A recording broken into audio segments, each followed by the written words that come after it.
Hi hello, എല്ലാവർക്കും ന്യൂട്ടൻസിന്റെ ക്ലാസ്സുകളിലേക്ക് സ്വാഗതം. അപ്പോ നമ്മൾ ഇന്ന് ഡിസ്കസ് ചെയ്യാനായിട്ട് പോകുന്നതേ നമ്മളുടെ USS എക്സാം. ആ എക്സാമിന് വേണ്ടിയിട്ടുള്ള പ്രിപ്പറേഷനിലും കാര്യങ്ങളിലും ആയിട്ട് എല്ലാവരും ഇങ്ങനെ തിരക്ക് പിടിച്ച് ഓടിക്കൊണ്ടിരിക്കുകയാണ്. കാരണം ഡേറ്റ് വന്നിട്ടുണ്ട്. അപ്പൊ അതുകൊണ്ട് തന്നെ കൃത്യമായിട്ട് പഠിക്കേണ്ട ഒരു സമയമാണല്ലേ. അപ്പോൾ നമ്മളുടെ USS എക്സാമില് ഏറ്റവും കൂടുതൽ കുട്ടികൾക്ക് കുറച്ച് വിഷമായിട്ട് തോന്നുന്ന ഒരു സബ്ജക്ട് ഏതാണ്? ഞാൻ പറയാൻ തന്നെ നിങ്ങൾക്ക് അറിയാലേ, മാത്സ് ആണ്. ഒരു ചെറിയൊരു പ്രശ്നം നമുക്ക് ഫീൽ ചെയ്യാം. അപ്പൊ എന്തായാലും ഞാൻ ഇന്ന് കുറച്ച് ക്വസ്റ്റ്യൻസുമായിട്ടാണ് വന്നിരിക്കുന്നത്. നമുക്ക് ആ ക്വസ്റ്റ്യൻസ് എങ്ങനെ എളുപ്പത്തിൽ സോൾവ് ചെയ്യാം എന്ന് നമുക്കൊന്ന് നോക്കാം. ഓക്കെ, അപ്പൊ ഓപ്ഷൻസ് ഉള്ള ക്വസ്റ്റ്യൻ ആണ് നമ്മുടെ USSന് ചോദിക്കുന്നത്. അപ്പൊ അതുകൊണ്ട് തന്നെ നമുക്ക് എലിമിനേഷൻ മെത്തേഡ് ഒക്കെ അപ്ലൈ ചെയ്തുകൊണ്ട് തന്നെ എന്താണ് ഏറ്റവും വേഗത്തിൽ എത്രയധികം ക്വസ്റ്റ്യൻസ് ചെയ്ത് നോക്കാം എന്നാണ് നമ്മൾ ട്രയൽ ചെയ്യേണ്ടത് കേട്ടോ. നമുക്ക് എന്നാ തുടങ്ങിയാൽ ഒട്ടും സമയം കളയണ്ട. അപ്പൊ നമ്മൾ എന്ത് ചെയ്യാൻ പോവാണ്? യെസ്, നമ്മളുടെ USS എക്സാം ക്രാക്ക് ചെയ്യാനുള്ള ഒരു ശ്രമമാണ് നമ്മൾ നടത്തിക്കൊണ്ടിരിക്കുന്നത്. അപ്പൊ നമ്മൾ എല്ലാവരും തന്നെ എന്താണ് ഈ ഒരു എക്സാം ജയിച്ചിരിക്കും. അതിന് വേണ്ടിയിട്ടുള്ള ഒരു പ്രിപ്പറേഷൻ ആണ് നമുക്കിപ്പോ വേണ്ടത്. ഓക്കെ, അപ്പൊ നമ്മൾ ഏറ്റവും ആദ്യത്തെ ക്വസ്റ്റ്യനിലേക്ക് നമ്മൾ കടക്കാനായിട്ട് പോവാണ്. യെസ്, ആവറേജ് എന്ന് പറയുന്ന ഒരു ടോപ്പിക്കിൽ നിന്നാണ് ഏറ്റവും ആദ്യത്തെ ക്വസ്റ്റ്യൻ നമ്മൾ കൊണ്ടുവന്നിരിക്കുന്നത്. നമുക്കൊന്ന് നോക്കിയാലോ. The average age of 4 children is 7 years. നോക്കിക്കേടാ, 4 കുട്ടികളുടെ ശരാശരി വയസ്സ് നമ്മളൊന്ന് എടുത്തു നോക്കിയപ്പോ ഈ 4 പേർക്കും കൂടി ശരാശരി എടുത്തപ്പോ എത്ര ഉണ്ടടാ? 7 വയസ്സാണ് ഈ 4 പേരുടെ ശരാശരി ഏജ് നമുക്ക് കിട്ടിയിരിക്കുന്നത്. ഓക്കെ ആണല്ലോ, അത് നമ്മുടെ ആദ്യത്തെ പോയിന്റ് ആണ് നമ്മുടെ മനസ്സിലുണ്ടാവണത്. ഇനി അതിനുശേഷം if A 5th child is added, the average age is 6 years. നോക്കിക്കേടാ, 5ാമതായിട്ട് ഒരു കുട്ടിയെ കൂടി നമ്മൾ ഇങ്ങോട്ട് കൊണ്ടുവന്നു. ഓൾറെഡി 4 പേരുണ്ടായിരുന്നു. ആ 4 പേരുടെ ആവറേജ് ഏജ് എന്ന് പറയുന്നത് 7 വയസ്സായിരുന്ന സമയത്താണ് നമ്മൾ 5ാമതൊരു കുട്ടിയെ കൂടി കൊണ്ടുവരുന്നത്. അപ്പൊ ഒരാളും കൂടി എക്സ്ട്രാ ഇങ്ങോട്ട് വന്നു കഴിഞ്ഞപ്പോ ഇപ്പൊ നമ്മളുടെ ശരാശരി ഭാരം എത്രയാണ്? ഭാരമല്ല, ഏജ് എത്രയാണ് വന്നിരിക്കുന്നത്? 6 വയസ്സാണ് ഇപ്പോ ശരാശരി വയസ്സ് വന്നിരിക്കുന്നത് അല്ലെ. അതായത് ഇപ്പൊ 5 പേർക്കും കൂടെ 6 വയസ്സാണ് ശരാശരി പ്രായം നമ്മൾ പറയുന്നത്. അങ്ങനെയാണെങ്കിൽ 5ാമത്തെ കുട്ടിയുടെ ഇപ്പൊ പുതിയതായിട്ട് വന്നിട്ടുള്ള ആ ന്യൂ കമ്മറിന്റെ വയസ്സ് എത്ര എന്നാണ് നമ്മളോട് കണ്ടുപിടിക്കാൻ പറഞ്ഞിരിക്കുന്നത്. അപ്പൊ നമ്മൾ നോർമലി ആവറേജ് കണ്ടുപിടിക്കുന്ന ആ ഒരു മെത്തേഡ് ഞാൻ ജസ്റ്റ് ഒന്ന് പറയാം. നമ്മൾ അതല്ല അപ്ലൈ ചെയ്യാൻ പോകുന്നേ. ഞാൻ ആദ്യം ഇതിന്റെ നോർമൽ മെത്തേഡ്, നമ്മൾ എപ്പോഴും ചെയ്യുന്ന മെത്തേഡ് ഞാൻ ഒന്ന് പറയാം. ആവറേജ് ഏതൊരു നമ്പർ, കുറച്ചധികം നമ്പേഴ്സ് എന്നാൽ അതിന്റെ ശരാശരി കണ്ടുപിടിക്കുന്നത് എങ്ങനെയാ? ഇതിന്റെ മൊത്തം സം എടുക്കണം. തന്നിട്ടുള്ള എത്ര നമ്പേഴ്സ് ഉണ്ടോ അതിന്റെ എല്ലാത്തിന്റെയും തുക കണ്ടുപിടിച്ചിട്ട് നമ്പർ ഓഫ് ഒബ്സർവേഷൻസ് എത്ര എണ്ണം തന്നിട്ടുണ്ട് ആ എണ്ണം വെച്ചിട്ട് നമ്മൾ എന്ത് ചെയ്യണോടാ? ഡിവൈഡ് ചെയ്യുമ്പോഴാണ് നമുക്ക് എന്ത് കിട്ടുന്നത്? ശരാശരി ആവറേജ് കിട്ടുന്നത്. ഓക്കെ ആണല്ലോ. പക്ഷെ നമ്മൾ ഇവിടെ അപ്ലൈ ചെയ്ത് ആൻസർ ഒക്കെ എത്തുമ്പോഴേക്കും കുറച്ചധികം സമയം എടുക്കും. അതുകൊണ്ട് തന്നെ നമ്മൾ ഈ ഒരു മെത്തേഡ് അപ്ലൈ ചെയ്യുന്നില്ല. നമുക്ക് ഇങ്ങനെ ഒരു ടൈപ്പ് ക്വസ്റ്റ്യൻ വരുവാണെങ്കിൽ, അതായത് ഇപ്പൊ ആവറേജ്, പഴയ ആവറേജും തന്നിട്ടുണ്ട്, പുതിയ ആവറേജും തന്നിട്ടുണ്ട്.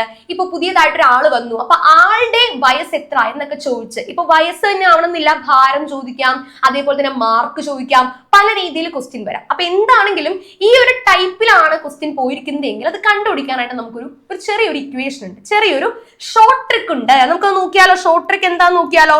യെസ്, നോക്കിക്കോളൂ കേട്ടോ. എന്താണ് നമ്മൾ ചെയ്യാൻ പോകുന്ന പരിപാടി എന്നൊന്ന് ശ്രദ്ധിച്ചോളൂ. യെസ്, ന്യൂ ആവറേജ്, പുതിയ ആവറേജ് നമ്മളുടെ ഉണ്ടല്ലോടാ. എത്രയാണ് പുതിയ ആവറേജ്? ഞാൻ മറ്റൊരു colour എടുക്കാവേ.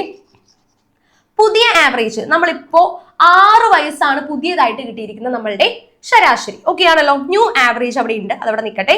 Minus difference in average. Difference in average എന്ന് പറഞ്ഞാൽ നേരത്തെ 7 ആയിരുന്നു, ഇപ്പോ 6 ആയി. അപ്പൊ അവിടെ ഉണ്ടായ വ്യത്യാസം, ഡിഫറൻസ് എത്രയാണ്? 1 വയസ്സിന്റെ വ്യത്യാസമാണ് അവിടെ ഉണ്ടായിരിക്കണം അല്ലെ. സോ ഡിഫറൻസ് ഇൻ ആവറേജ് അത് കൊടുക്കാം.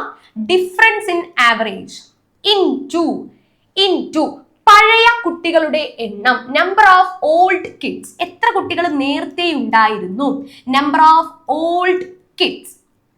നോക്കിയല്ലോ. ഓക്കെ, അതായത് 4 പേരാണ് നേരത്തെ ഉണ്ടായിരുന്നത്. ഈ 4 പേർക്കാണ് 1 വയസ്സ് വീതം കുറഞ്ഞിരിക്കുന്നത് അല്ലെ. അതായത് 7 വയസ്സായിരത്തി ഇപ്പൊ 6 വയസ്സായി ശരാശരി. അതായത് 4 പേർക്കും 1 വയസ്സ് വീതം കുറഞ്ഞു. അതാണ് നമ്മൾ ആ മൾട്ടിപ്ലിക്കേഷൻ ചെയ്തിട്ടുള്ളത്. അപ്പൊ നമുക്ക് നോക്കാലോ. ന്യൂ ആവറേജ്, പുതിയ ആവറേജ് എന്ന് പറയുന്നത് 6 ആണ്. ഡിഫറൻസ് ഇൻ ആവറേജ് എന്ന് പറഞ്ഞാൽ 1 ആണ്.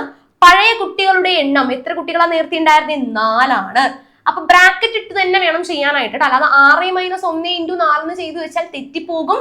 എല്ലാവർക്കും ബേസിക് ആയിട്ടുള്ള ആ ഒരു കാര്യമൊക്കെ അറിയാമെന്ന് ഞാൻ വിചാരിക്കുന്നു കേട്ടോ. ഓക്കെ, ബോട്ട് മാസ് റൂൾ, ആദ്യം മൾട്ടിപ്ലിക്കേഷൻ എന്നിട്ട് മാത്രമേ സബ്ട്രാക്ഷൻ ചെയ്യാൻ പാടുള്ളൂ. ഓക്കെ, ഇനി 6 - 4 ചെയ്ത് കഴിയുമ്പോൾ എത്രയാണ് എങ്ങനെയാണ് നമ്മുടെ ഉത്തരം കിട്ടേണ്ടത്? ആ 2 years ആണ് നമുക്ക് ഇവിടെ എന്ത് കിട്ടേണ്ടത്? ആൻസർ കിട്ടേണ്ടത്. ഇനിയാണ് നമ്മൾ ഓപ്ഷനിലേക്ക് വരുന്നത്. നമ്മൾ 2 വയസ്സൊക്കെ കണ്ടുപിടിച്ച ഓപ്ഷനിൽ എത്തിയപ്പോ 4ഉം 1ഉം 3ഉം ആണ് വന്നിരിക്കുന്നത്. അപ്പൊ നമുക്കൊരു ഡൗട്ട്, ടീച്ചറെ നമ്മുടെ ആൻസർ തെറ്റിയോ? അങ്ങനെയാണ് പല ആൾക്കാരും ശ്രദ്ധിക്കാറല്ലേ. പല ആൾക്കാരും വിചാരിക്കുന്നു അയ്യോ എന്റെ ആൻസർ ഓപ്ഷനിലില്ലല്ലോ, എന്റെ ഉത്തരം തെറ്റി. അങ്ങനെയല്ല, നമുക്ക് 4ാമതായിട്ട് ഒരാളും കൂടി കിടക്കുന്നുണ്ടല്ലോ. Who is that? None of this. ഇവരിൽ ആരുമല്ല നമ്മുടെ ഉത്തരം. 4 വയസ്സുമല്ല, 1 വയസ്സുമല്ല, 3 വയസ്സുമല്ല. അപ്പൊ ഏതാണ് നമ്മുടെ ആൻസർ വരേണ്ടത്? Option D, none of these ആണ് നമ്മുടെ ഉത്തരം വരേണ്ടത്, അല്ലാതെ നമ്മുടെ ഉത്തരം തെറ്റിയതല്ല. ഓക്കെ, ഓപ്ഷൻ ഡി ആണ് നമുക്ക് ഇവിടെ വരേണ്ട ആൻസർ. ഓക്കെ ആണല്ലോടാ, ക്ലിയർ അല്ലേ കാര്യങ്ങൾ? അപ്പൊ അവര് നമ്മളെ കൺഫ്യൂസ് ചെയ്യിപ്പിക്കാൻ വേണ്ടി തന്നെ നൺ ഓഫ് ദീസ് ഒക്കെ ഇട്ട് നമ്മൾ മൂടുകളയും അല്ലെ. ആദ്യത്തെ ക്വസ്റ്റിന് തന്നെ നൺ ഓഫ് ദീസ്. അങ്ങനെയല്ല, നമ്മുടെ ഉത്തരം വരേണ്ടത്. നമുക്ക് അത്ര ഉറപ്പുണ്ടാവണം നമ്മൾ ചെയ്തത് കറക്റ്റ് ആണ് എന്നുള്ള കാര്യത്തിൽ കേട്ടോ. ഓക്കെ, അപ്പൊ അങ്ങനെയാണ് നമ്മുടെ ആദ്യത്തെ ക്വസ്റ്റ്യൻ നമ്മൾ സോൾവ് ചെയ്യേണ്ടത്. കൃത്യമായിട്ട് തന്നെ പഠിച്ചു വെച്ചോളൂ. ആവറേജിൽ നിന്നും പെർസെന്റേജിൽ നിന്നും ഒക്കെ ഈ ടൈപ്പ് ക്വസ്റ്റ്യൻസ് നമുക്ക് പ്രതീക്ഷിക്കാം. ഓക്കെ, അങ്ങനെയാണെങ്കിൽ നമ്മൾ അടുത്ത ക്വസ്റ്റ്യനിലേക്ക് കിടക്കുവാണ്. പെർസെന്റേജിൽ നിന്നുമാണ് അടുത്ത ക്വസ്റ്റ്യൻ വന്നിരിക്കുന്നത് കേട്ടോ. പെർസെന്റേജിൽ നിന്നും നമുക്ക് നോക്കിയാലോ. If you add 20% of a number to 20, you get that number. What number is it? ഒരു സംഖ്യ എടുത്തു.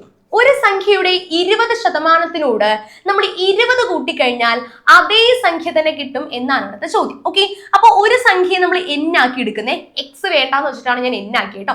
n എന്ന് പറയുമ്പോൾ എന്താ, നമ്പറിന്റെ n ആണ് എന്ന് നിങ്ങൾ വിചാരിക്കാം. Okay, if you add 20% of a number to 20, അതായത് ഒരു സംഖ്യയുടെ 20%, അപ്പൊ n ന്റെ 20% എന്ന് പറഞ്ഞാൽ n into 20%. Okay, n into 20% എടുത്തിട്ട് അതിനോട് കൂടെ 20 കൂട്ടിക്കഴിഞ്ഞാൽ, ഇപ്പൊ ഒരു സംഖ്യയുടെ ഇത്ര ശതമാനം കണ്ടുപിടിക്കാൻ പറഞ്ഞാൽ നമ്മൾ എന്താ ചെയ്യാ? ഇപ്പൊ 10ന്റെ 10% കണ്ടുപിടിക്കാൻ പറഞ്ഞാൽ 10 into 10% ചെയ്യണ്ടേ. ഓക്കെ, അപ്പൊ ഇവിടെ നമ്പർ n ആണെങ്കിൽ അതിന്റെ 20% കണ്ടുപിടിക്കാൻ പറഞ്ഞാൽ n into 20%, അതിനോട് കൂടെ എത്ര കൂട്ടാൻ പറഞ്ഞു? 20 കൂട്ടാൻ പറഞ്ഞു. അങ്ങനെയാണെങ്കിൽ നമുക്ക് കിട്ടാൻ പോകുന്നത് ആ സംഖ്യ തന്നെയാണ്. കൂട്ടിയാൽ ആ സംഖ്യ കിട്ടും എന്നാണ് നമ്മളോട് പറഞ്ഞിരിക്കുന്നത്. That is equal to n. ഏതാണോ നമ്മൾ എടുത്തിരിക്കുന്ന സംഖ്യ അതേ സംഖ്യ തന്നെ നമുക്ക് കിട്ടും എന്നാണ് ക്വസ്റ്റ്യനിൽ പറഞ്ഞിട്ടുള്ളത്. ഓക്കെ, അപ്പൊ ഇവിടുത്തെ ഒരു കാര്യം നിങ്ങൾ ആലോചിക്കേണ്ടത്, ഈ ഒരൊറ്റ ഇക്വേഷൻ മാത്രം വെച്ചിട്ട് നമുക്ക് സോൾവ് ചെയ്യാം. നോക്കിക്കേ, നമ്മൾ n into 20% ആണ് ഇപ്പുറത്ത് കിടക്കുന്നത്. ഇവിടെ ഒരാൾ n ആയിട്ട് മാത്രം കിടക്കുന്നു. ദാറ്റ് മീൻസ് 100% ആയിട്ടാണ് നമ്മുടെ n അപ്പുറത്ത് കിടക്കുന്നത്. മനസ്സിലാവുന്നുണ്ടോ? ഒരു നമ്പർ വെറുതെ നിൽക്കുവാണ് എന്ന് പറഞ്ഞാൽ അതിന്റെ 100%ലാണ് നിൽക്കുന്നത് എന്നാണ് അർത്ഥം. ഇവിടെയാണെങ്കിൽ 20%ലാണ് നിൽക്കുന്നത്. അപ്പോൾ നമ്മൾ ഈ n into 20% അപ്പുറത്തേക്ക് കൊണ്ടുപോയി കഴിഞ്ഞാൽ എന്താ ഇവിടെ? ആ സബ്ട്രാക്ഷൻ ആയി മാറും അല്ലെ. സബ്ട്രാക്ഷൻ ആയിട്ടാണ് അപ്പുറത്തേക്ക് വരിക. അപ്പൊ അതായത് 20 ഇവിടെ കിടക്കുന്നുണ്ട്. n into 20% അപ്പുറത്തേക്ക് പോകുമ്പോൾ സബ്ട്രാക്ഷൻ ആവും. ഓൾറെഡി ഇവിടെ 100% ഉണ്ടല്ലോ. അവിടെ ആസ്വദിച്ച്, ഓൾറെഡി ഇവിടെ 100% ഉണ്ട്. ഇനി ഇപ്പുറത്തുനിന്ന് വരുന്നത് ആരാണ്? 20% ആണ് ഇവിടെ നിന്ന് അങ്ങോട്ടേക്ക് ചെല്ലുന്നത്. അപ്പൊ അത് എത്ര ശതമാനമായി? 80% മാറി. ദാറ്റ് മീൻസ് ഈ 20 എന്ന് പറയുന്നത് ഈ നമ്പറിന്റെ 80% സാരം. പിടികിട്ടുന്നുണ്ടോ? 20 എന്ന് പറയുന്നത് ഈ നമ്പറിന്റെ 80% എന്നതാണ് ഈ ക്വസ്റ്റ്യനിൽ നമ്മൾ കിട്ടുന്ന ഒരു ഉത്തരം എന്ന് പറയുന്നത്. നമുക്ക് കിട്ടേണ്ട കൺക്ലൂഷൻ ഇതാ. ഇത്രയും കിട്ടിക്കഴിഞ്ഞാൽ നമുക്ക് സോൾവ് ചെയ്യാം. സിമ്പിൾ ആണ്, വായോ നമുക്ക് സോൾവ് ചെയ്യാം.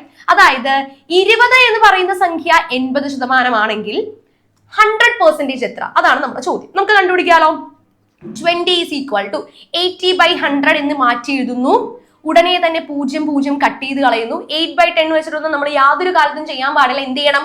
ഉടനെ തന്നെ ചെറുതാക്കണം. 8/10 ചെറുതാക്കി എന്താക്കണോടാ? 4/5 ആക്കണം. ഇനി ഒറ്റ മെത്തേഡേ ഉള്ളൂ ചെയ്യാനായിട്ട്. എന്താണ്? ഇവരെ ഒരു സൈഡിലേക്ക് കൊണ്ടുവരാം. ഈ ഫ്രാക്ഷനെ നമ്മൾ ഇപ്പുറത്തോട്ട് കൊണ്ടുവരുമ്പോൾ അവൻ റെസിപ്രോക്കൽ ഇട്ട് മൾട്ടിപ്ലൈ ചെയ്യണം. 5/4 എന്നാവും അല്ലെ. 20യും 4ഉം നമ്മൾ കട്ട് ചെയ്യുമ്പോൾ നമുക്ക് 5 എന്ന് തന്നെ വരും. 5 into 5 25 is our answer. അപ്പൊ ഓപ്ഷനിലേക്ക് നമ്മൾ പോവാണ്. 1 2 3 4 എന്ന് പറഞ്ഞ് കുറച്ച് ആൾക്കാരെയും തന്നിട്ടുണ്ട്. ABCD എന്ന് പറയുന്ന നമ്മുടെ ഓപ്ഷൻസ് താഴെയാണ് കൊടുത്തിരിക്കുന്നത്. ശ്രദ്ധിക്കണം, 25 എന്ന് പറയുന്ന ഒരു സംഖ്യ നമ്മളുടെ ഈ പറയുന്ന തന്നിരിക്കുന്ന 1 2 3 4 ഉണ്ടോ?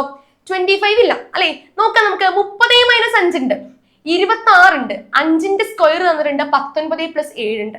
ഇതിലൊന്ന് ശ്രദ്ധിച്ച് നോക്കിക്കേ. 30 - 5 എന്ന് പറഞ്ഞാൽ 25 അല്ലേ. 30 5 കുറച്ച് കഴിഞ്ഞാൽ 25 ആണല്ലേ. ഇനി 5 സ്ക്വയർ എന്ന് പറഞ്ഞാൽ എന്ത് തന്നെയാടാ? 25 തന്നെയാണ്. നമ്മുടെ പുതിയ പാറ്റേൺ പ്രകാരം ഇങ്ങനെയൊക്കെയാണ് ക്വസ്റ്റ്യൻസ് ചോദിക്കുന്നത്. സ്റ്റേറ്റ്മെന്റ് വെച്ചിട്ടും അതേപോലെ തന്നെ ഓപ്ഷൻസ്, പല ഓപ്ഷൻസ്, മൾട്ടിപ്പിൾ ഓപ്ഷൻസ് വരുന്ന ക്വസ്റ്റ്യൻസ് ആണ് നമുക്കിപ്പോ ചോദിച്ചുകൊണ്ടിരിക്കുന്നത്. ഓക്കെ ആണല്ലോ. അപ്പൊ 1ഉം 3ഉം ആണ് നമ്മുടെ ഉത്തരം വരേണ്ടത് അല്ലെ. അപ്പൊ നമ്മൾ നേരെ നമ്മുടെ ABCD ഓപ്ഷൻസിലേക്ക് പോവാ. ബോത്ത് 1 and 3 വന്നിരിക്കുന്നത് ഏതാ നോക്കാം. ആദ്യത്തെ അല്ല അല്ലെ, ആദ്യത്തെ only 2 ഉള്ളൂ.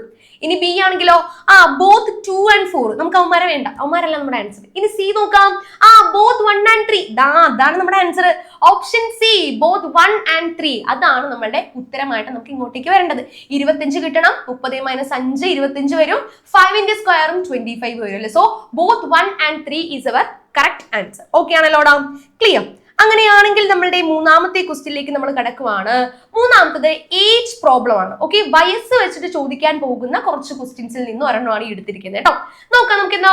Now Krishnan is 6 years old. Krishnan എന്ന് പറയുന്ന ഒരു വ്യക്തിയാണ് നമുക്ക് ഇവിടെ വന്നിരിക്കുന്നത്. ആൾക്ക് 6 വയസ്സാണ് പ്രായം അല്ലെ. അയ്യോടെ 6 വയസ്സുള്ള ഒരു കൊച്ചുണ്ടാകാൻ പറ്റിയ പേര് കൃഷ്ണൻ അല്ലെ. 6 വയസ്സാണ് പ്രായം. ഇനി എന്താ രമയ്ക്ക് എത്ര വയസ്സാടാ? രമയ്ക്ക് 8 വയസ്സ്. ഇത് പഴയ കുട്ടിക്കാലം ഉണ്ടാടാ. കാരണം ഇപ്പൊ ആർക്കെങ്കിലും കൃഷ്ണൻ എന്ന് രമ എന്നൊക്കെ പേരിടോ? ഇല്ല അല്ലെ. യെസ്, അപ്പൊ കൃഷ്ണൻ 6 വയസ്സും അതേപോലെ തന്നെ രമയ്ക്ക് 8 വയസ്സാണ് ഇപ്പോഴത്തെ പ്രായം. How many years will it take for the sum of their ages to be 30? ഇപ്പോൾ കൃഷ്ണൻ 6 വയസ്സും രമയ്ക്ക് 8 വയസ്സുമാണ് പ്രായം വന്നിരിക്കുന്നത്. അവരുടെ വയസ്സിന്റെ തുക 30 ആകുവാനായിട്ട് എത്ര വർഷം വേണം? ഒരാൾക്ക് 30 ആകുന്ന കാര്യത്തെ പറ്റിയല്ല നമ്മൾ സംസാരിക്കുന്നത്. ഇവരുടെ ഏജിന്റെ തുക, അതായത് ഇപ്പൊ ഇവർക്ക് 6 വയസ്സും 8 വയസ്സാണ് അല്ലെ. ഇപ്പൊ ഇവരുടെ ഏജിന്റെ സമ്മത്രയാ ഇത് തമ്മിൽ കൂട്ടിക്കഴിഞ്ഞാൽ 8 + 6 14 വരുന്നത്. ഇനി അടുത്ത വർഷം ആകുമ്പോൾ നമ്മളുടെ കൃഷ്ണൻ 7 വയസ്സാകും, രമയ്ക്കാണെങ്കിൽ 9 വയസ്സാകും. 9ഉം 7ഉം കൂടി കൂട്ടിക്കഴിഞ്ഞാൽ 16. ഇനി വീണ്ടും അടുത്തത് നോക്കാം. അടുത്ത കൊല്ലം ഒരാൾക്ക് 8 വയസ്സും ഒരാൾക്ക് 10 വയസ്സും. അപ്പൊ എത്രയാണ് സമ്മ് വന്നിരിക്കുന്നത്? 18. ഈ ഒരു സമ്മിൽ നിന്ന് നമുക്ക് ചെറിയൊരു കാര്യം മനസ്സിലാക്കാനായിട്ട് സാധിക്കുന്നുണ്ടല്ലോ. ഓരോ വർഷവും അവരുടെ സമ്മില് 2ന്റെ വ്യത്യാസമാണ് ഉണ്ടാവുന്നത് അല്ലേ. ഒരു കൊല്ലം 14, പിന്നെ 16, പിന്നെ 18. എത്രയുടെ വ്യത്യാസമാണ് ഓരോ കൊല്ലവും ഉണ്ടാവുന്നത്? 2ന്റെ വ്യത്യാസം ഓരോ കൊല്ലവും ഉണ്ടാവുന്നുണ്ട്. അങ്ങനെ ഇങ്ങനെ പോയിക്കൊണ്ടിരിക്കുമ്പോ എത്ര വർഷം കഴിഞ്ഞാലാണ് ഇവർക്ക് 30 വയസ്സ്, സമ്മ് 30 വരുന്നത് എന്നാണ് ചോദ്യം. അപ്പൊ നമുക്ക് ഇങ്ങനെ എഴുതി പോകാനായിട്ടുള്ള സമയം ഉണ്ടോ? ഇങ്ങനെ എഴുതി പോകുമ്പോഴേക്കും നേരം വെളുക്കും. ഓക്കെ, എക്സാം കഴിഞ്ഞാൽ അവർ വീട്ടിൽ പോകും. അപ്പോൾ അതിനുള്ള സമയം നമുക്ക് ഇല്ല. അപ്പൊ നമ്മൾ എന്താ ചെയ്യാ? നമുക്ക് ഇതിനകത്ത് ചെയ്യാനായിട്ട് ഒരു ഷോർട്ട് കട്ട് ഉണ്ട്. ചെയ്ത് നോക്കാം നമുക്ക് എന്നാ. ഓക്കെ ആണല്ലോ. അപ്പൊ ഞാനൊന്ന് മാറ്റുവാണേ. അപ്പൊ നമ്മൾ ആ ഒരു ഐഡിയ വെച്ചിട്ടാണ് ചെയ്യാനായിട്ട് പോകുന്നത്. നമുക്ക് നോക്കിയാലോ എന്നാ. യെസ്, നമ്മൾ ആദ്യം തന്നെ ചെയ്യാൻ പോകുന്നു ഇപ്പോഴത്തെ ഇവരുടെ സമ്മം 8ഉം 6ഉം 14 ആണ്. നമുക്ക് വേണ്ടത് മൊത്തത്തിൽ 30 ആണ് നമുക്ക് വേണ്ടത്. ഓക്കെ, 30 ആണ് നമ്മളോട് ചോദിച്ചിരിക്കുന്ന ചോദ്യം. ഇപ്പൊ ഓൾറെഡി 14 കഴിഞ്ഞല്ലേ. ഓൾറെഡി 14 എന്ന് പറയുന്ന സമ്മതി ഇവിടെ കഴിഞ്ഞു. കാരണം ഇക്കൊല്ലത്തോടുകൂടി ഇവിടെ 14 എന്ന് പറയുന്ന സമ്മ കഴിഞ്ഞു.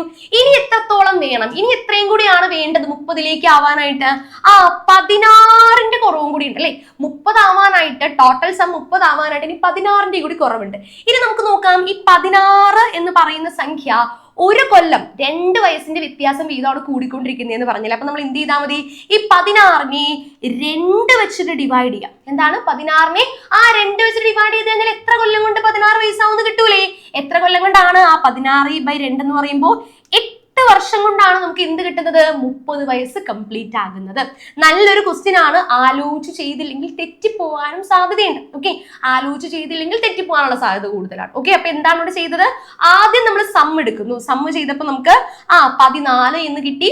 30ൽ നിന്നും 14 ഓൾറെഡി കിട്ടിക്കഴിഞ്ഞു. ഇനി എത്രത്തോളം വേണമെന്ന് കണ്ടുപിടിക്കാൻ വേണ്ടിയിട്ടാണ് നമ്മൾ ഇവിടെ സബ്ട്രാക്ഷൻ നടത്തിയത്. അപ്പൊ 16 എന്ന് കിട്ടി. 16/2, കാരണം ഓരോ വർഷത്തിലും 2 വയസ്സിന്റെ വ്യത്യാസമാണ് അവർ തമ്മിൽ ഉണ്ടാവുന്നത്. അല്ലെങ്കിൽ 2 വർഷമാണ് തുകയിൽ ഉണ്ടാവുന്ന വ്യത്യാസം. അപ്പൊ 16/2 ചെയ്ത് കൊടുത്തു കഴിഞ്ഞാൽ 8 വർഷത്തിനുള്ളിൽ തന്നെ നമുക്ക് ഈ ഒരു 16 വയസ്സ് അച്ചീവ് ചെയ്യാൻ പറ്റും. കാരണം ഒരു കൊല്ലം 2 വയസ്സ് കൂടുന്നില്ലേ. അങ്ങനെയാണെങ്കിൽ 8 കൊല്ലം കൊണ്ട് നമുക്ക് 16 വയസ്സ് കംപ്ലീറ്റ് ആക്കാൻ പറ്റില്ലേ? പിടി കിട്ടിയോ? നോക്കിക്കേടാ, ഒരു വർഷം 2 വയസ്സ് വെച്ചിട്ട് എന്താ പറയാ ആഡ് ഓൺ ആയി പോകുന്നുണ്ട്. അങ്ങനെയാണെങ്കിൽ 8 വർഷം കൊണ്ട് നമുക്ക് 16 വയസ്സ് കംപ്ലീറ്റ് ചെയ്തെടുക്കാൻ പറ്റില്ലേ? അതാണ് ഇവിടുത്തെ കോൺസെപ്റ്റ്. ഓക്കെ ആണല്ലോ. ഓക്കെ, അടിപൊളി ക്വസ്റ്റ്യൻ ആയിരുന്നു. ഇതേ നമ്മൾ അടുത്ത ക്വസ്റ്റ്യനിലേക്ക് പോവാണ്. ഇത് നമ്മളുടെ ടെക്സ്റ്റിലെ, അതായത് നമ്മൾ പഠിക്കുന്ന ഈ സിലബസിലുള്ള ഒരു ചാപ്റ്റർ ആണ് അല്ലെ. ഏതാണ് ഈ ചാപ്റ്റർ എന്ന് ഒറ്റയടിക്ക് പറയാനായിട്ട് പറ്റുന്നുണ്ടോ? ഹൈപ്പോട്ടന്യൂസ് ഒക്കെ വരുന്ന എവിടെയാടാ? Hypotenuse squares and right triangles എന്ന് പറയുന്ന സമചതുരങ്ങളും മട്ട ത്രികോണങ്ങളും എന്ന് പറഞ്ഞ് നമ്മൾ ടെക്സ്റ്റിൽ പഠിച്ച ഒരു ചാപ്റ്ററിൽ നിന്നുള്ള ക്വസ്റ്റ്യൻ ആണ്. ക്വസ്റ്റ്യൻ നമുക്ക് ആദ്യം തന്നെ ഒന്ന് വൃത്തിയായിട്ട് വായിച്ചു നോക്കാം. If the length of the perpendicular sides of a right triangle are 7 centimeters, what is the length of the hypotenuse? അപ്പൊ ഹൈപ്പോട്ടന്യൂസിന്റെ നീളമാണ് നമുക്ക് ഇവിടെ കണ്ടുപിടിക്കേണ്ടത്. അതിനുവേണ്ടി നമുക്ക് ഒരു മെഷർമെന്റ് ഇവിടെ തന്നിട്ടുള്ളൂ അല്ലെ. പക്ഷെ ആ മെഷർമെന്റ് ഒന്ന് സൂക്ഷിച്ചു നോക്കിയാൽ നമുക്ക് മനസ്സിലാവുന്നുണ്ട്. ഒരു മട്ടത്രികോണത്തിന്റെ ലംബ വശങ്ങളുടെ നീളം അല്ലെ, ലെങ്സ് എന്ന് പറഞ്ഞിരിക്കുന്നത് അല്ലേ. ദാറ്റ് മീൻസ് എന്താണ്, പ്ലൂറൽ ആണ് വന്നിരിക്കുന്നത്. അതായത് ഒന്നിൽ കൂടുതൽ വശങ്ങളെ പറ്റിയാണ് നമ്മൾ സംസാരിക്കുന്നത്. ലംബവശങ്ങൾ ഇതാണ് അല്ലെ. എൽ ഷേപ്പിൽ ഇരിക്കുന്ന ആളാണ് നമ്മളുടെ പെർപെൻഡിക്കുലർ സൈഡ്സ് എന്ന് പറയുന്നത്. ഇവരുടെ നീളമാണ് നമുക്ക് തന്നിട്ടുള്ളത് അല്ലെ. എത്രയാടാ? 7 സെന്റിമീറ്റേഴ്സ്. 7 സെന്റിമീറ്റർ ആണെങ്കിൽ കർണത്തിന്റെ നീളം എത്ര? നമ്മൾ എപ്പോഴും മനസ്സിലാക്കേണ്ട ഒരു കാര്യം എന്താണ്, ഹൈപ്പോട്ടന്യൂസോ ഓൾട്ടിറ്റ്യൂഡോ ബേസോ ഏത് കണ്ടുപിടിക്കാൻ പറഞ്ഞാലും ബാക്കിയുള്ള 2 വശങ്ങളും നമുക്ക് അറിയണം. എന്നാലേ നമുക്ക് മൂന്നാമതൊരു വശം കണ്ടുപിടിക്കാനായിട്ട് സാധിക്കുള്ളൂ. അപ്പൊ ഇതിനകത്ത് ഒരു വശമല്ല തന്നിരിക്കുന്നത്, 2 വശങ്ങളും തന്നിട്ടുണ്ട്. ദാറ്റ് ഈസ് പെർപെൻഡിക്കുലർ സൈഡ്സ് എന്ന് ഒറ്റയടിക്ക് ഇവർ പറഞ്ഞിരിക്കുവാണ് 7 സെന്റിമീറ്റർ 7 സെന്റിമീറ്റർ.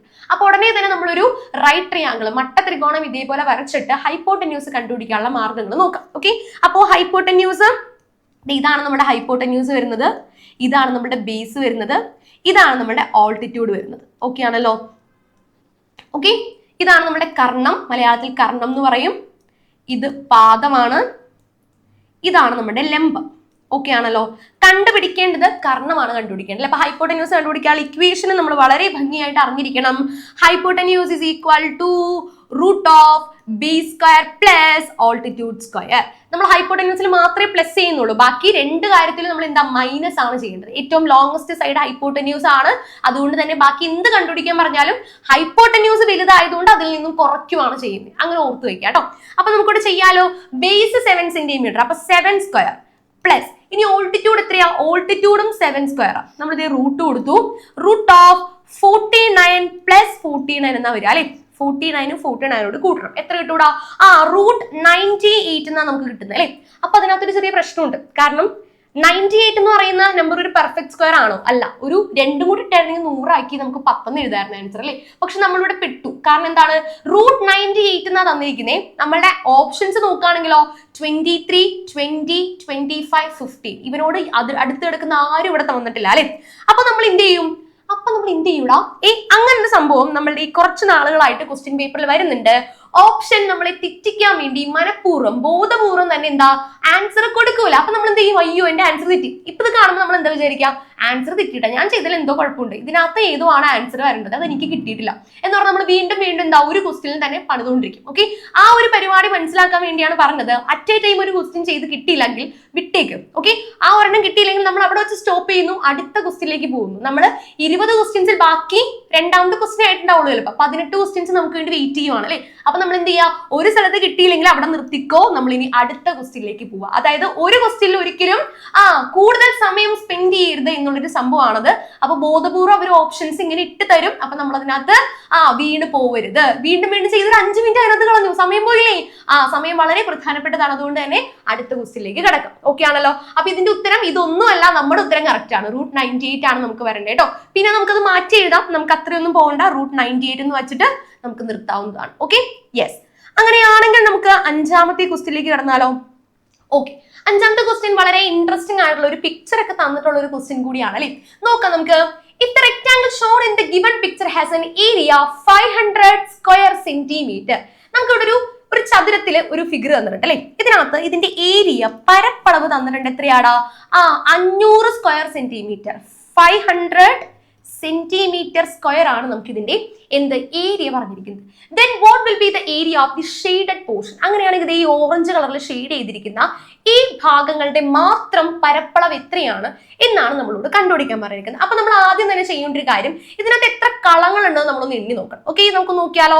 1, 2, 3, 4, 5, 6, 7, 8, 9, 10, 11, 12, 13, 14, 15, 16, 17, 18, 19, 20 എണ്ണം ഉണ്ട് അല്ലെ. അപ്പോ മൊത്തത്തിലുള്ളതാണ് എന്ത് തന്നിരിക്കുന്നത്? 500 എന്ന് തന്നിരിക്കുന്നത്. അതായത് എല്ലാ റെക്ടാങ്കിൾസിനെയും കൂടി കൂട്ടിയിട്ടാണ് നമുക്ക് 500 തന്നിരിക്കുന്നത്. നമുക്ക് അങ്ങനെയാണെങ്കിൽ ഒരു കുഞ്ഞു ബോക്സിന്റെ അല്ലെങ്കിൽ കുഞ്ഞിക്കളത്തിന്റെ area of one small rectangle, ഒരു ചെറിയ ചതുരത്തിന്റെ ഏരിയ നമ്മൾ എങ്ങനെ കണ്ടുപിടിക്കും? 20 കഷ്ണങ്ങളുടെ കൂടിയിട്ട് നമുക്ക് 500 കിട്ടിയെങ്കിൽ ഒരെണ്ണത്തിന്റെ കണ്ടുപിടിക്കാൻ എന്താണ് മാർഗം? മൊത്തം 500നെ നമ്മൾ 20 വെച്ചിട്ട് അങ്ങോട്ട് ഡിവൈഡ് ചെയ്താൽ മതി. ഓക്കെ, ഇനി ന്യൂമറേറ്ററിൽ നിന്നും ഡിനോമിനേറ്ററിൽ നിന്നും ആദ്യം തന്നെ 0 കട്ട് ചെയ്യുന്നു. 50/2 25. ചിലതിന്റെയൊക്കെ ഹാഫും ഡബിളും ഒക്കെ പെട്ടെന്ന് പെട്ടെന്ന് ചെയ്യാൻ അറിയണം കേട്ടോ. ഓക്കെ, അല്ലാതെ 50/2 ഡിവൈഡ് ചെയ്ത് ചെയ്യരുത്, അത് മോശം ഉണ്ടാവും. ഓക്കെ, അപ്പൊ എന്താണ്? 50ന്റെ പകുതി 25 പെട്ടെന്ന് തന്നെ നമ്മുടെ മനസ്സിലേക്ക് വരണം. ഓക്കെ ആണല്ലോ. അപ്പൊ ഒരെണ്ണത്തിന്റെ എന്താണ്? 25 ആണെന്ന് കിട്ടി. ഓക്കെ, അപ്പൊ നമുക്ക് സമാധാനമായി. ഒരു കട്ടയുടെ ഏരിയ എന്ന് പറയുന്നത് 25 ആണ്. അവിടെ നിൽക്കട്ടെ. ഓക്കെ, അങ്ങനെ ഇത്ര കട്ടകൾ ഇവിടെ ഉണ്ട്, എത്ര കട്ടകൾ ഷെയ്ഡ് ചെയ്തിട്ടുണ്ട് എന്ന് നമ്മൾ അറിയണം. ഓക്കെ, നോക്കാം. ഒരെണ്ണം നമുക്ക് ഇവിടെ 2 1 2 രണ്ടെണ്ണം നമുക്ക് ഇവിടെ പെട്ടെന്ന് കിട്ടും. ഓക്കെ, ഇനി അടുത്തതിലേക്ക് നോക്കാം. ഇതിനകത്ത് തന്നെ ഒരെണ്ണം വലിയ കുഴപ്പമില്ലാതെ നമുക്ക് പെട്ടെന്ന് കാണാൻ പറ്റുന്നുണ്ട്. ഇവനെ മൂന്നാമതായിട്ട് കൊടുക്കാം. ഇനി നാലാമത്തെ ഒരുത്തൻ ഉണ്ടല്ലോടാ, നാലാമത്തെ ഒരുത്തൻ എന്താ, അവിടെ ഇവിടെ ആയിട്ട് ഇങ്ങനെ ഒളിച്ചിരിക്കുക അല്ലെ. ഇതേ ശ്രദ്ധിച്ച് നോക്കിയാൽ നമുക്ക് മനസ്സിലാവുന്നുണ്ടല്ലോ. ഇവിടെ ഒരുത്തനുണ്ട്, ഇവിടെ ഒരുത്തനുണ്ടല്ലോ, അവന്റെ തന്നെ പകുതിയല്ലേ അത് ഇപ്പുറത്ത് കിടക്കുന്നത്. അവൻ പകുതിയായിട്ട് ഒളിച്ചിരിക്കുകയാണ് നമ്മളെ പറ്റിക്കാൻ അല്ലെ. അപ്പൊ ഇവനെ എടുത്ത് തിരിച്ചപ്പുറം കൊണ്ട് വെച്ചാ ഒരു കുഞ്ഞു റെക്ടാങ്കിൾ ആയല്ലേ. ഇവനെ ഇപ്പുറത്തുനിന്ന് എടുത്ത് നേരെ പൊക്കി അപ്പുറം കൊണ്ട് വെച്ച് കഴിഞ്ഞാൽ അവൻ ഇവിടെ വന്നിരിക്കും. അപ്പോ എന്തായി, അവൻ ഒരു കുഞ്ഞു റെക്ടാങ്കിൾ ആയി. അപ്പൊ മൊത്തത്തിൽ 4 റെക്ടാങ്കിൾസ് നമുക്ക് കാണാൻ സാധിച്ചു. 1 2 3 നമുക്ക് ഡയറക്ട്ലി വിസിബിൾ ആയിട്ടുള്ള 3 റെക്ടാങ്കിൾസും നാലാമത്തെ ആള് ഒളിച്ചുമാണ് ഇരിക്കുന്നത്. ഓക്കെ, അപ്പൊ 4 റെക്ടാങ്കിൾസ് നമുക്ക് കിട്ടിയല്ലോ. അപ്പൊ നമ്മൾ ഇനി എന്ത് ചെയ്താൽ മതി, 4 പീസസ് നമുക്ക് ഓൾറെഡി ഇവിടെ നിന്ന് കിട്ടി, അല്ലെങ്കിൽ 4 റെക്ടാങ്കിൾസ് നമുക്ക് ഇവിടെ നിന്ന് കിട്ടി. ഒരെണ്ണത്തിന്റെ ഏരിയ 25 ആണെങ്കിൽ 4 എണ്ണത്തിന്റെ ഏരിയ കണ്ടുപിടിക്കാൻ 25 into 4 ചെയ്താൽ നമുക്ക് പെട്ടെന്ന് കിട്ടും. എത്രയാണ് 25 into 4? 100 cm² ആണ് നമ്മുടെ ഉത്തരം. ഓക്കെ ആണല്ലോ. അപ്പൊ ഏത് ഓപ്ഷൻ ആണ്? ഓപ്ഷൻ ബി ആണ് നമ്മുടെ ഉത്തരം കിട്ടുക അല്ലെ. 100 ആണ് നമുക്ക് കിട്ടുന്നത്. അപ്പൊ 25 into 4 100 cm² നമുക്ക് ആൻസർ കിട്ടും. ഓക്കെ, ക്ലിയർ ആണല്ലോ അല്ലെ. ഓപ്ഷൻ ബി ആണ് നമ്മുടെ ഉത്തരം. സിമ്പിൾ ആണ്. ഈ ഒരു കോൺസെപ്റ്റ് ഒന്ന് കിട്ടിയാൽ മതി. റെക്ടാങ്കിൾസ് അവിടെ ഇവിടെ ഒളിച്ചിരിക്കുവാണ് എന്ന് നോക്കിക്കഴിഞ്ഞാൽ നമുക്ക് പെട്ടെന്ന് കിട്ടും. ഓക്കെ, നമുക്ക് എന്നാ അടുത്ത് നോക്കാം. 5 കഴിഞ്ഞു. ഇനി 6ാമത്തേലേക്ക് കടന്നാലോ. യെസ്, 6ാമത്തെ ക്വസ്റ്റ്യൻ നിങ്ങൾക്ക് വേണ്ടി റെഡി ആയിട്ട് കാത്തിരിക്കുകയാണ് നിങ്ങളെ. നോക്കാം. നമ്മുടെ റിപ്പീറ്റഡ് മൾട്ടിപ്ലിക്കേഷനിൽ നിന്ന് ചോദിച്ചിരിക്കുന്ന വളരെ ഇൻട്രസ്റ്റിംഗ് ആയിട്ടുള്ള ചോദ്യമാണ് 6ാമത് നമ്മൾ കൊണ്ടുവന്നിരിക്കുന്നത്. Find the value of 9�3 into 27�2 into 3 the whole divided by 3�12. ശ്രദ്ധിച്ചു നോക്കാലോ നമുക്ക് എന്നാ. അപ്പൊ ഇതിനകത്ത് ആദ്യം തന്നെ ചെയ്യുമ്പോൾ എപ്പോഴും ആലോചിക്കേണ്ട ഒരു കാര്യം, നമ്മുടെ പ്രൈം നമ്പേഴ്സ് ആയിരിക്കണം ബേസ് ആയിട്ട് കിടക്കുന്ന നമ്പേഴ്സ് അല്ലെ. താഴെ കിടക്കുന്ന നമ്പേഴ്സ് എല്ലാത്തിലും പ്രൈം നമ്പർ ആയിരിക്കണം. ഇവിടെ ചെറിയ പ്രശ്നം ഉണ്ടല്ലോ. 3 മാത്രമേ നമുക്ക് ഇവിടെ ബേസിൽ പ്രൈം നമ്പർ കിട്ടിയിട്ടുള്ളൂ. 27 പ്രൈം അല്ല, 9 പ്രൈം അല്ല. അപ്പൊ എന്ത് ചെയ്യണം, ഇവന്മാരെ മാറ്റണം. അപ്പൊ ഞാൻ അടുത്ത പേജിൽ നിന്ന് എടുക്കുവാണ്. ഈ ഒരു പേജ് തികയാതെ വരും. അതുകൊണ്ട് 9³ into 27 square into 3 the whole divided by 3�12. Okay ആണല്ലോ. 9 നമുക്ക് മാറ്റി എഴുതാലോടാ. 9 നമുക്ക് മാറ്റി എഴുതാം. എന്താണ് 9 നമുക്ക് മാറ്റി എഴുതാൻ പറ്റുക? 3² എന്ന് എഴുതാം, അല്ലെങ്കിൽ 3 into 3 എന്ന് എഴുതാം. എങ്ങനെ എഴുതിയാലും കണക്കാണ് കേട്ടോ. ഓക്കെ, അപ്പൊ 9ന്റെ സ്ഥാനം നമ്മൾ എന്ത് ചെയ്തു, 3² കൊടുത്തു. 3² the whole raised to 3. അത് എവിടെ നിന്നാ? 9ന്റെ സ്ഥാനത്താണ് നമ്മൾ 3² കൊടുത്തിരിക്കുന്നത്. മുകളിലത്തെ എക്സ്പോണന്റ് 3 തന്നെയാണ്, അവനെ എടുത്ത് മാറ്റരുത്. ഓക്കെ, യെസ്, ഇൻറ്റു 27 നമുക്ക് മാറ്റേണ്ടേടാ. 27 നമ്മൾ പ്രൈം ഫാക്ടറൈസ് ചെയ്ത് ചെറുതാക്കാം. ഓക്കെ, 27 നമുക്ക് എന്താ 3 വെച്ചിട്ട് ഡിവൈഡ് ചെയ്യുമ്പോൾ 9 കിട്ടും. വീണ്ടും 3 വെച്ച് ഡിവൈഡ് ചെയ്യുമ്പോൾ നമുക്ക് വീണ്ടും 3 തന്നെ കിട്ടും. ഓക്കെ ആണല്ലോ. അപ്പൊ 3�3 എന്ന് നമുക്ക് അവിടെ എഴുതാം. Okay, 3�3 the whole raised to 2 into 3 the whole raised to 3�12. Okay ആണല്ലോ. എല്ലായിടത്തും 3 ഒരു കളി അല്ലേ, മൊത്തത്തിൽ ഒരു 3 മയം. ഓക്കെ, നമുക്ക് നോക്കാം. ഏറ്റവും ആദ്യത്തില് 3² the whole raised to 3 a raised to m the whole raised to n equation ആണ് നമ്മൾ അപ്ലൈ ചെയ്യുന്നത്. നോക്കിയടാ, a raised to m the whole raised to n apply ചെയ്യുമ്പോൾ a raised to mn എന്നാണ് നമുക്ക് കിട്ടേണ്ടത്. ഓക്കെ, അപ്പൊ എന്ത് വരും, നമ്മുടെ 2ഉം 3യും തമ്മിൽ അടുത്തെടുത്ത് വരണം, അവരെ തമ്മിൽ മൾട്ടിപ്ലൈ ചെയ്യണം. ഞാൻ അടുത്ത സ്റ്റെപ്പിൽ അത് മാറ്റി എഴുതാം. നോക്കിക്കോളൂ. 3 raised to 2 into 3 6 ആണ് നമുക്ക് വരുന്നത്. അടുത്തയിലാണെങ്കിലോ 3 into 2 സെയിം തന്നെ അല്ലേ, 6 തന്നെ വീണ്ടും വരും. ഇനി അടുത്തയില് വെറും 3 ആണ്. അപ്പോ വെറും 3നെ ഞാൻ എന്ത് ചെയ്തു, raised to 1 കൂടി കൊടുത്ത് അവരെ ഭംഗിയാക്കി. Divide by 3�12. ഇനിയാണ് നമ്മുടെ മെയിൻ ഇക്വേഷൻ നമ്മൾ അപ്ലൈ ചെയ്യാൻ പോകുന്നത്. ബേസ് എല്ലാം സെയിം ആയി, പവേഴ്സ് ഡിഫറെന്റ് ആയിട്ടുള്ള ഒരു സംഗതിയാണ് നമുക്ക് കിട്ടിയിട്ടുള്ളത്. നമുക്ക് എന്ത് കൊടുക്കാം, a raised to m into a raised to n that is equal to a raised to m plus n. നമ്മൾ ഈ ഒരു ചാപ്റ്ററിൽ നിന്നും പഠിച്ച വളരെ ബേസിക് ആയിട്ടുള്ള ഇക്വേഷൻ. ഓക്കെ, ആ ഒരു ഇക്വേഷൻ അറിയാതെ നമുക്ക് ഇതിനകത്ത് ഒന്നും ചെയ്യാൻ പറ്റില്ല. ഓക്കെ, നമുക്ക് ചെയ്യാലോ.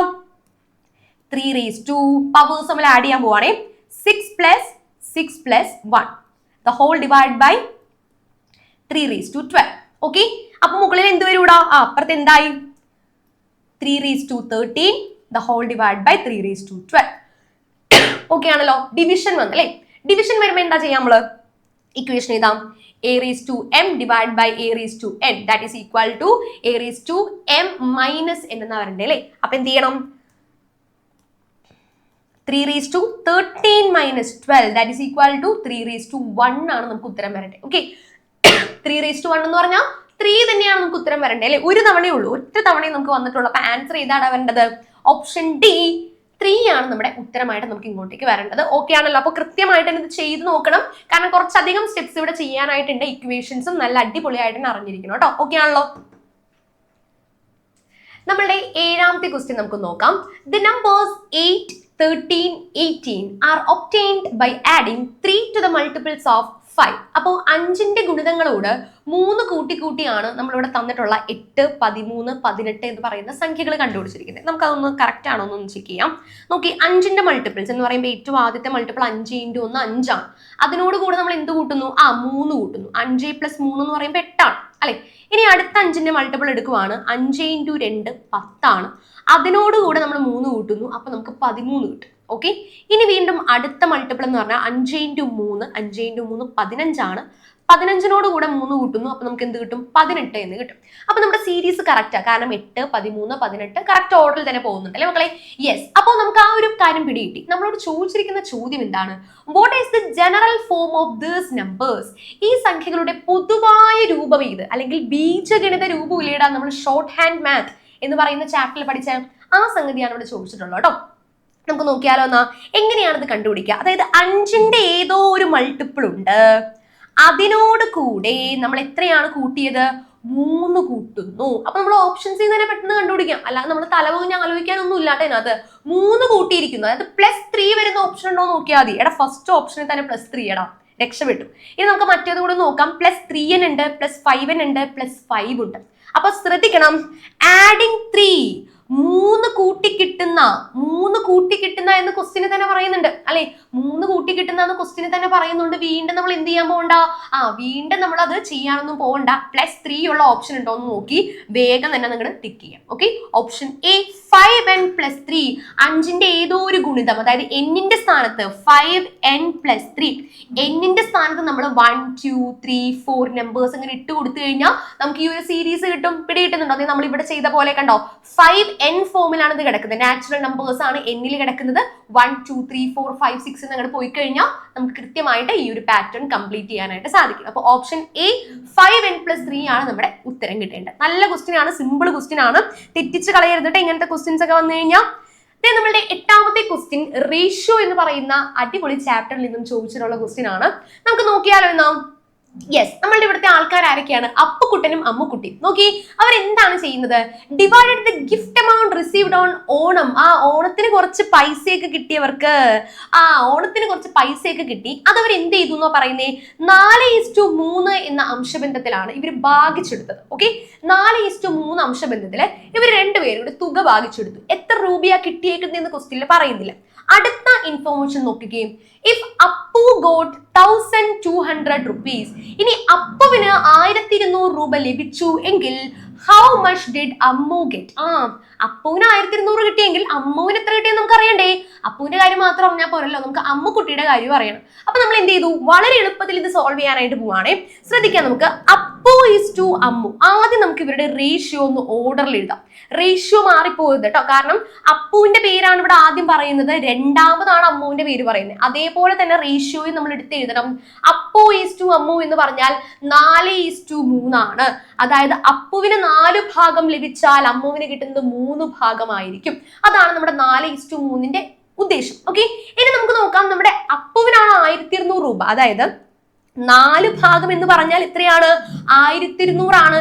അങ്ങനെയാണെങ്കിൽ 3 ഭാഗം എത്രയാണ്? നമുക്കത് വളരെ എളുപ്പത്തിൽ ഒന്ന് സോൾവ് ചെയ്താലോ. 4 എന്ന് പറഞ്ഞാൽ 1200 ആണ്. 4 ഭാഗം എടുത്താൽ 1200 ഇടണം. അങ്ങനെയാണെങ്കിൽ ഒരു ഭാഗം എത്രയായിരിക്കും? 1200നെ 4 വെച്ച് ഡിവൈഡ് ചെയ്താൽ പോരെ? അപ്പൊ ഒരു ഭാഗം കിട്ടും. എത്രയാ? 300 ആണ് അല്ലേടാ? യെസ്, അപ്പൊ ഒരു ഭാഗം 300 ആണ്. 300ന്ന് ഒരു ഭാഗം കിട്ടിക്കഴിഞ്ഞാൽ ഇനി നമുക്ക് 3 ഭാഗം കണ്ടുപിടിക്കാലോ. എന്ത് ചെയ്താൽ മതി? 300 × 3 ചെയ്താൽ മതി. ഒരു ഭാഗം 300 ആണെങ്കിൽ 3 ഭാഗം കണ്ടുപിടിക്കാനായിട്ട് × 3 ചെയ്താൽ മതി. അപ്പൊ ആൻസർ 900 rupees ആണ് നമ്മുടെ അമ്മുക്കുട്ടിക്ക് കിട്ടിയത്. ഓപ്ഷൻ സി ആണ് നമ്മുടെ ഉത്തരം വരാം അല്ലെ. അപ്പൊ നമ്മൾ ഇനി അതൊന്ന് എടുത്തു നോക്കിയിട്ട് റേഷ്യോ സെയിം ആണോ എന്ന് കൂടെ നമുക്ക് നോക്കാം. അപ്പുവിന്റെ 1200, അമ്മുവിന്റെ 900 അവിടെ നിൽക്കട്ടെ. 2 0 നമുക്ക് കട്ട് ചെയ്ത് കളയാം. 12:9 3ന്റെ ടേബിളിൽ പോവല്ലോ. 3x3 ആണ് 9. അപ്പൊ 3 കൊടുക്കാം. 3x4 ആണ് 12. 4:3 കറക്റ്റ് ആയില്ലോ. അങ്ങനെ നമുക്ക് വേണമെങ്കിൽ സമയം ഉണ്ടെങ്കിൽ ചെക്ക് ചെയ്ത് നോക്കാം. സമയമില്ലെങ്കിൽ പോട്ടെ, നമുക്കത് വേഗം ചെയ്ത് അങ്ങോട്ട് പോവാം.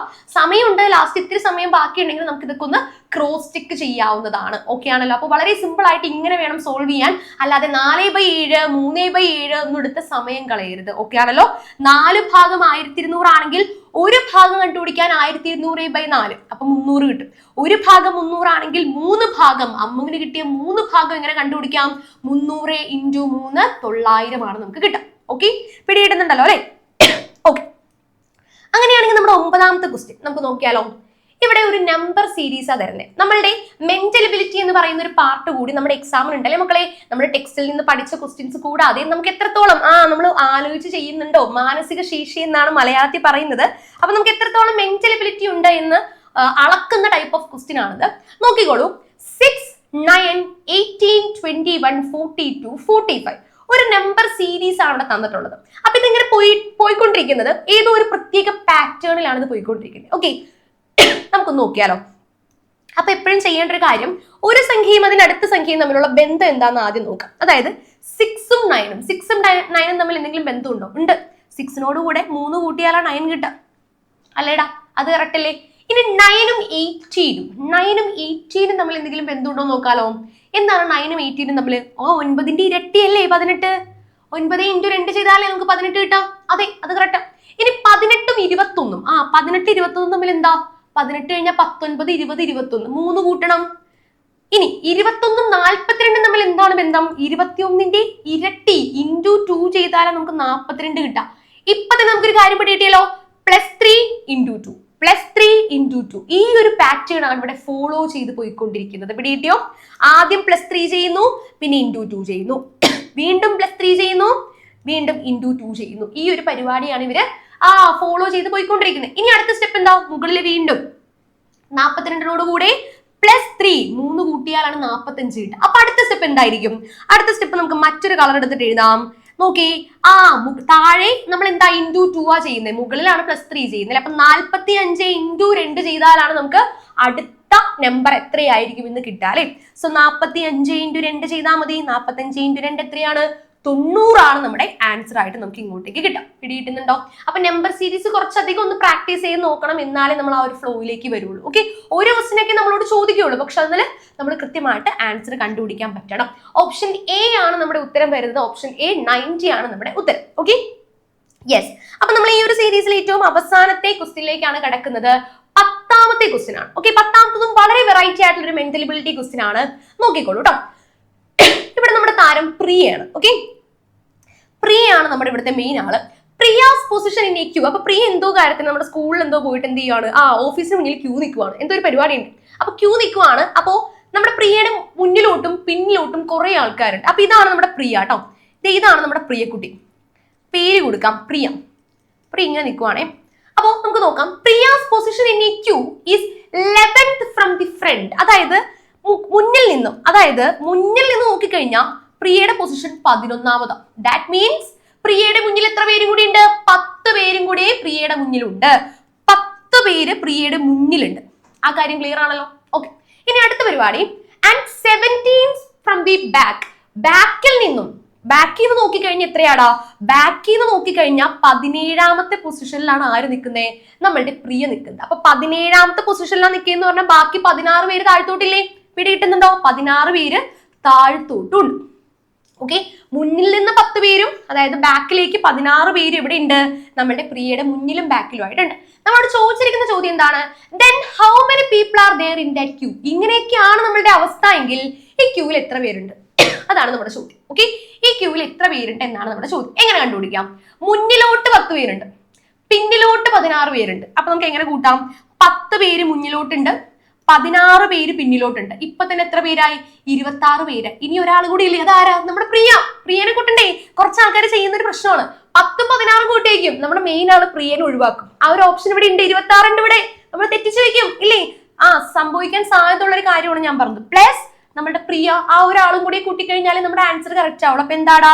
26 + 1 27 ആണ് നമ്മുടെ ഉത്തരം നമുക്ക് കിട്ടേണ്ടത്. ഓപ്ഷൻ എ ആണ് നമ്മുടെ ഉത്തരം വരേണ്ടത് കേട്ടോ. ഓക്കെ ആണോ?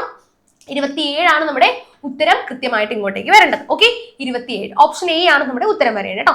ഇനി അല്ലെങ്കിൽ മറ്റൊരു എളുപ്പത്തിൽ ഇത് ചെയ്യാൻ പറ്റുന്നത് എങ്ങനെയാന്ന് വെച്ചാൽ ഇതൊരു മെത്തേഡ് എന്ന് പറയുമ്പോൾ എഴുതി നമ്മൾ ഇങ്ങനെയൊക്കെ ചെയ്യേണ്ടി വരും. രണ്ടുപേരെയും തമ്മിൽ 10ഉം 16ഉം തമ്മിൽ കൂട്ടിയിട്ട് എന്ത് ചെയ്യണം, പ്രിയനെ കൂടി കൂട്ടി കഴിഞ്ഞാൽ നമുക്ക് ആൻസർ കിട്ടും. ഇല്ലെങ്കിൽ വളരെ എളുപ്പത്തിൽ ഇനി മറ്റൊരു രീതിയിൽ ചെയ്യുന്നത് ഇങ്ങനെയാണ്. 11 പേരെയാണ് മുന്നിലോട്ട് പറഞ്ഞത്, 17 പേരെയാണ് നമ്മൾ ബാക്കിലോട്ട് പറഞ്ഞത് അല്ലെ. അങ്ങനെയാണെങ്കിൽ നമുക്ക് നോക്കാലോ, 11 + 17 ചെയ്യാം. 11 + 17 ചെയ്യാം, 1 കുറയ്ക്കണം. ഈ ഒരു കേസിലാണെങ്കിൽ 1 കുറയ്ക്കണം. ഓക്കെ, 11ഉം 17ഉം കൂടി കൂട്ടി കഴിയുമ്പോൾ നമുക്ക് എത്ര കിട്ടും? 28 എന്ന് കിട്ടും. 28ൽ നിന്ന് 1 കുറച്ചാലും നമുക്ക് കറക്റ്റ് ആൻസർ 27 എന്ന് തന്നെ കിട്ടും. അപ്പൊ ഏതാണോ എളുപ്പമായിട്ട് തോന്നുന്നത് ആ രീതിയിൽ ചെയ്യാം. ഒന്നുകിൽ നമ്മൾ ഈ ഒരു കണക്ക് കൂട്ടിയിട്ട് മുന്നിലോട്ട് 10 പേര്, ബാക്കിലോട്ട് 16 പേര്, അപ്പൊ 26 പേരായി, ഒരാൾ പ്രിയ, 27 പേര് മൊത്തത്തിലുണ്ട് എന്ന് കണക്ക് കൂട്ടാം. ഇല്ലെങ്കിൽ എന്താ, 11ഉം 17ഉം തമ്മിൽ കൂട്ടിയിട്ട് ഒരെണ്ണം കൂടെ കുറയ്ക്കണം. ഓക്കെ, അപ്പൊ എത്ര കിട്ടും? 27 പേര് തന്നെ അപ്പോഴും കിട്ടും. ഓക്കെ ആണല്ലോ? അപ്പൊ ഏതാണോ ബെറ്റർ ഓപ്ഷൻ അത് നിങ്ങൾ ചൂസ് ചെയ്തിട്ട് കൃത്യം ആൻസറിലേക്ക് എത്താം. ഓപ്ഷൻ എ ആണ് നമ്മുടെ ആൻസർ. ഓക്കെ ആണല്ലോ? അപ്പൊ നമ്മള് 10ഓളം ക്വസ്റ്റ്യൻസ് ആണ് ഇന്ന് വർക്ക്ഔട്ട് ചെയ്തത്. അതിനകത്ത് മെന്റൽ എബിലിറ്റി ഉണ്ടായിരുന്നു, ആവറേജ്, പെർസെന്റേജ്, കൂടാതെ നമ്മുടെ ടെക്സ്റ്റിലെ ക്വസ്റ്റ്യൻസ് ഉണ്ടായിരുന്നു. അപ്പൊ നമ്മൾ ഇനിയും ഇതേപോലെ തന്നെ കൂടുതൽ വെറൈറ്റി ക്വസ്റ്റ്യൻസുമായിട്ട് അടുത്ത ദിവസം എന്താണ് നമ്മൾ ഇതേപോലെ വീഡിയോ ഇടുന്നതായിരിക്കും. കൃത്യമായിട്ട് തന്നെ ഫോക്കസ്ഡ് ആയിട്ട് തന്നെ എല്ലാവരും പഠിച്ചു പോകുക. എല്ലാ ദിവസവും ക്വസ്റ്റ്യൻസ് വർക്ക്ഔട്ട് ചെയ്യാം. എന്നാൽ മാത്രമേ നമുക്ക് എന്തുണ്ടാവുള്ളൂ, ആ ഒരു എഫിഷ്യൻസിയോട് കൂടി തന്നെ ഇരുന്ന് ചെയ്യാനായിട്ട് പറ്റുള്ളൂ. ഓക്കെ, നമ്മൾ എന്ത് മാർക്ക് വാങ്ങിക്കുന്നതിലും അതിൽ നമ്മുടെ എഫേർട്ട് വളരെയധികം ഇമ്പോർട്ടന്റ് ആണ് അല്ലേ. അപ്പൊ എല്ലാ കുഞ്ഞുമക്കളും കൃത്യമായിട്ട് തന്നെ ഇരുന്ന് പഠിക്കുക. നമ്മുടെ USS ക്രാക്ക് ചെയ്തേ അടങ്ങുള്ളൂ. അപ്പൊ എന്തായാലും എല്ലാവർക്കും ഓൾ ദി വെരി ബെസ്റ്റ് കേട്ടോ.